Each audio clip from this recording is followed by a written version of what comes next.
So here's my last question for you. It's the most important one because we've covered a lot of territory here.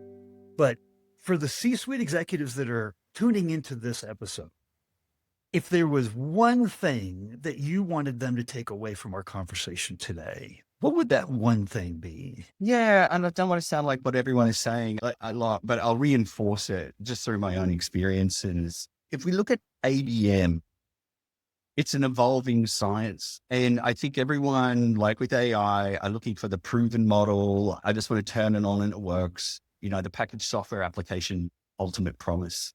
We're not there yet on AI. And nor are we there on ABM, because ABM stretches not only within marketing tactics and functions, it stretches into sales. And so this one model fits all doesn't exist. So let's lose that.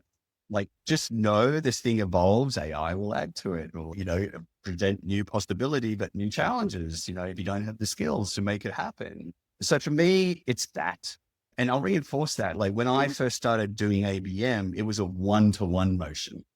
ABM was a 60K campaign to go target something to one customer in the UK in previous life when I was running CEO. That doesn't scale, right? And so it suddenly changed to one to few and then one to many, and then use it as a one to many down to a funnel of one to one, right?